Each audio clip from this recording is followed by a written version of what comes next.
সুপ্রিয় দর্শক ও সুধী, আসসালামু আলাইকুম এবং শুভ সকাল। সবাইকে অনেক অনেক শুভেচ্ছা এবং আমন্ত্রণ জানাচ্ছি বৈশাখী টিভির স্বাস্থ্য বিষয়ক সম্প্রচার বৈশাখী হেলথ অনুষ্ঠানটিতে। আপনার স্বাস্থ্য এবং স্বাস্থ্য সংক্রান্ত যে কোনো সমস্যা এবং তার সমাধান নিয়ে আপনাদের সাথে থাকছি আমি ডক্টর মলি এবং আমাদের সাথে বরাবরের মধ্যে থাকছেন বিশেষজ্ঞ ডাক্তার। দর্শক, বৈশাখী হেলথের অনুষ্ঠানটিতে আমরা খুব সুন্দর করে কিছু কিছু গুরুত্বপূর্ণ বিষয়গুলো নিয়ে হাইলাইট করার চেষ্টা করছি। অবশ্যই সেগুলো বিভিন্ন ধরনের রোগ নিয়ে হাইলাইট করার চেষ্টা করছি। তো আজকেও তার ব্যতিক্রম নয়। আমাদের সাথে আজকে স্টুডিওতে উপস্থিত আছেন doctor Mohammad Ziaur Rahman, chief cardiac surgeon and senior consultant, cardiothoracic and vascular surgeon, Apollo imperial hospital, Chittagong. দর্শক, আমাদের আজকের যে বিষয়টি আমরা রেখেছি তা একটা ধারাবাহিকভাবেই ছিল। আমরা এর আগে হয়তো আপনারা দেখেছেন, কথা বলেছিলাম বাইপাস সার্জারি নিয়ে। যদি না দেখে থাকেন আমরা আশা করি আমাদের লিঙ্কগুলোতে গিয়ে আপনারা দেখতে পারবেন। আজকে স্যার কথা বলবেন হৃদরোগের যে অপারেশন সেটাতে অ্যাডভান্স কী কী বিষয়গুলো উঠে এসছে এবং বিশ্বের যে অ্যাডভান্স সার্জারিগুলো হচ্ছে সেগুলো কোথায় কোথায় হচ্ছে, সেই সাথে আমাদের দেশে আমরা কতটুকু এগিয়ে এসেছি সেগুলোকে আসলে অ্যাডাপ্ট করার জন্য বা আয়ত্ত করার জন্য, সেই বিষয়ের সিনারিটা আমরা আজকে তুলে ধরার চেষ্টা করব। স্যারকে শুরুতে অনেক ধন্যবাদ জানাচ্ছি স্যার আমাদের সাথে আজকে শুরুতে এসে জয়েন করার জন্য। আপনাকেও ধন্যবাদ এবং বৈশাখী টিভির দর্শকদেরও ধন্যবাদ। আমরা যেহেতু স্যার খুব কম সময় নিয়ে এই প্রোগ্রামগুলো করছি এবং চেষ্টা করছি গুরুত্বপূর্ণ ইনফরমেশনগুলো দেওয়ার জন্য, শুরুতে আমি একদম ডিরেক্ট টপিক্সে চলে যাচ্ছি স্যার। যে অ্যাডভান্স কার্ডিয়াক সার্জারিগুলো হচ্ছে বিভিন্ন দেশে হচ্ছে, স্যার কি কি হচ্ছে এবং মানে কি এই সার্জারিগুলো যদি একটু বলেন sir. Advancement in cardiac surgery, আমি বলবো যে কার্ডিয়াক সার্জারি তো হচ্ছে, কিন্তু ইট ইস এ টেকনোলজিক্যাল ইস্যু। কার্ডিয়াক সার্জারিটার সাথে অনেক টেকনিক্যাল ইস্যু আছে যেটা প্রতিনিয়তই আমরা অ্যাডভান্সড হচ্ছে। সো সেই অ্যাডভান্স টেকনোলজিগুলো আমরা কতটা অ্যাডাপ্ট করছি বা বাইরের দেশে কীরকম হচ্ছে, এটাই আজকে আমি বলার চেষ্টা করব। যেমন ধরেন বাইপাস সার্জারি অথবা ভালভ সার্জারি অথবা জন্মগত হৃদরোগ বড়দের ক্ষেত্রে এখন নতুন একটা ট্রেন্ড এসেছে যে মিনিমালি ইনভ্যাসিভ কার্ডিয়াক সার্জারি, যে বড় করে না কেটে ছোট করে কেটে অথবা কিছু কিছু অর্গান, যেমন এই যে বোনসটা আমরা কেটে ফেলি, এই বোনসটাকে না কেটে অ্যাভয়েড করে অন্য কোনোভাবে করা যায় কিনা।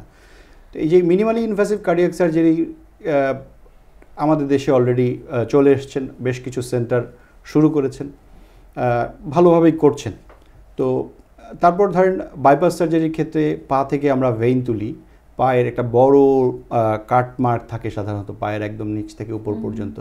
এখন যেমন এসছে এন্ডোভাস্কুলার হারভেস্টিং, যেটাকে আমরা ইভিএইচ বলি, বেশ কিছু সেন্টার নিয়ে এসছে যে এই স্কিন না কেটে দুটো ফুটো করে এই পুরো ভেইনটাকে বের করে নিয়ে এসে সেই ভেইনটা হার্টে লাগানো।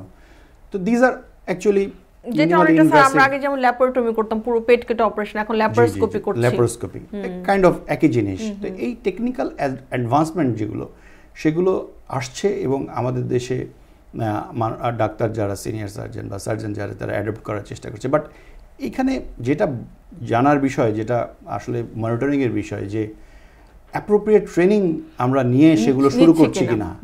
অ্যাপ্রোপ্রিয়েট ট্রেনিং, এবং ট্রেনিংটা শুধু সার্জন তা না, it's a total team, total টিমের সেই ট্রেনিং আছে কিনা। তো মানে আসলে একজন সার্জন তো স্যার একার পক্ষে আসলে অপারেশনটা কমপ্লিট করেন না, তিনি হয়তো মেইন চিফ সার্জন থাকেন অবশ্যই, কিন্তু যে টিমটা থাকে তাদের যদি এক্সপার্টিসটা না থাকে সেখানে কিন্তু অনেক জায়গাতে অনেক প্রবলেম ফেস করতে হয়। বিভিন্ন যখন নিউজগুলো আসে এগুলো কিন্তু দেখা যায় আসলে ডক্টরের উপর পড়ে যায়, বাট দেখা যায় সমস্যাটা কিন্তু আসলে টিমের থাকে। সো ওইখান থেকে স্যার যদি বলেন যে এখানে কি স্যার আমরা কতটুকু এগিয়ে আছি, আমরা কি। আমি যে জিনিসটা বলতে চাচ্ছি সেটা হচ্ছে যে দেখেন, এই ট্রেনিংয়ে যেটা হচ্ছে যে ট্রেনিং দু ধরনের। একটা হচ্ছে অবজারভারশিপ, আপনি দেখে আসলেন, এসে এখানে আপনার পেশেন্টদের উপর দিয়ে কাজ করছেন। আরেকটা হচ্ছে hands on training. So surgery এমন একটা জিনিস যেখানে হ্যান্ডস অন ট্রেনিংটা খুব ইম্পর্টেন্ট, বিকল্প নেই আসলে, কোনো বিকল্প নেই। নাহলে anaesthetist could be the best surgeon, কারণ অ্যানাস্থেসিস্ট সারাক্ষণই মাথার কাছে দাঁড়িয়ে সার্জারি দেখছেন। সো এই হ্যান্ডস অন ট্রেনিং নিয়ে এসে আমরা শুরু করছি কিনা, এই জায়গাটা দেখার বিষয়। এবং দ্বিতীয়ত ধরেন অ্যাডভান্সমেন্ট আমরা যেটা বললাম এমআইসিএস, এছাড়া আরও আছে ধরেন এমসিএস যেটা বলি, যে মেকানিক্যাল আপনার support to the heart, hemodynamical support. তো সেক্ষেত্রে ধরেন এলভ্যাড একটা অ্যাডভান্সমেন্ট, যেটা লেফট ভেন্ট্রিকুলার অ্যাসিস্ট ডিভাইস, বাংলাদেশে একটাই এ পর্যন্ত ইমপ্ল্যান্টেড হয়েছে। তো লেফট ভেন্ট্রিকুলার অ্যাসিস্ট ডিভাইস ছাড়া যেমন হার্ট ট্রান্সপ্লান্ট, যেটা বাংলাদেশে এখনও হয়নি। সো এসব ছাড়াও ধরেন আরও আছে যে অ্যাওর্টিক সার্জারি। তো অ্যাওর্টিক সার্জারি যেটা হচ্ছে যে বাংলাদেশের আমাদের যে রেস, আমাদের যে আমরা জাতিগোষ্ঠী, আমাদের সাধারণত কম হয় এই রোগগুলো। চাইনিজ বা এই ধরনের যারা তাদের এই ধরনের রোগ বেশি হয়, কিন্তু আমাদের দেশের মধ্যে অ্যানিউরিজম যে অ্যাওর্টার ডায়ালাটেশন, এটা বেশ বেশ দেখা যাচ্ছে ইদানিং। ডায়াগনস্টিক ফ্যাসিলিটিস বেড়ে যাওয়ার কারণেই সাধারণত এই রোগগুলো আমাদের কাছে উঠে আসছে।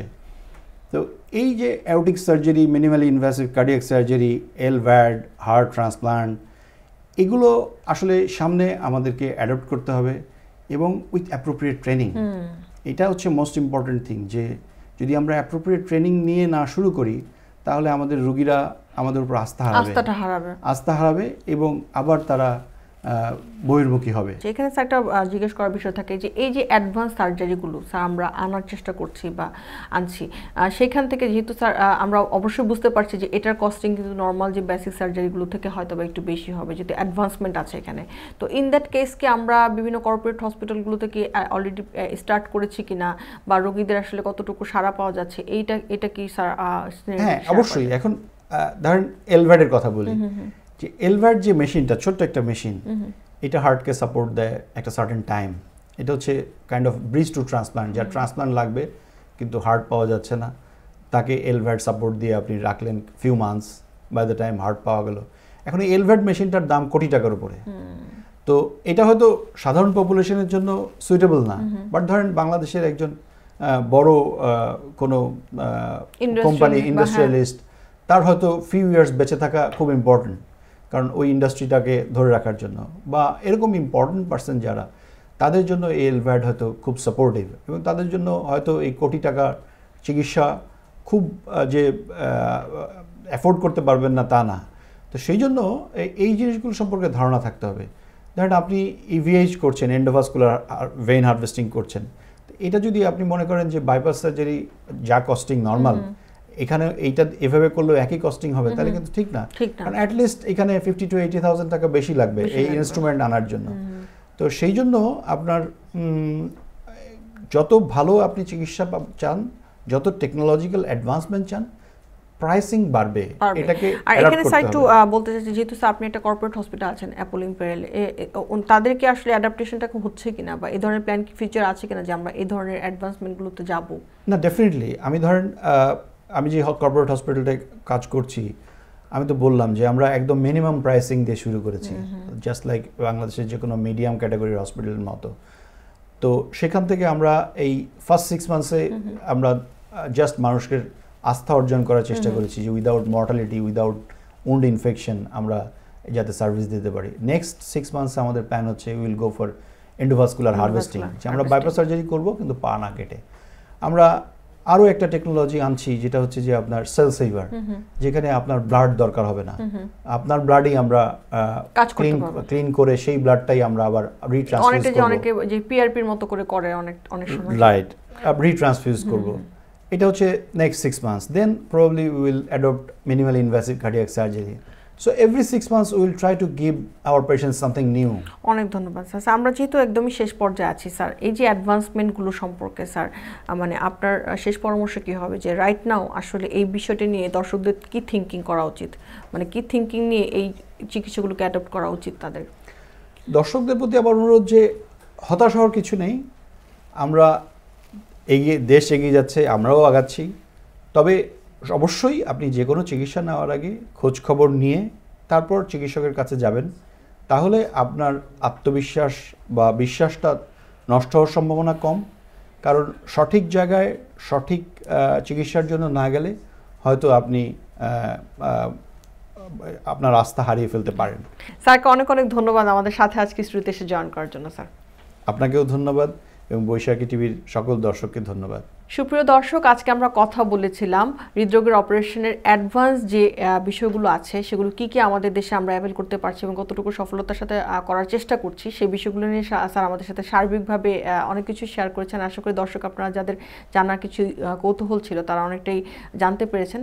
আবারও দেখা হবে আগামী পর্বে, ততদিন পর্যন্ত অপেক্ষায় থাকুন, সুস্থ থাকুন এবং অবশ্যই ভালো থাকুন।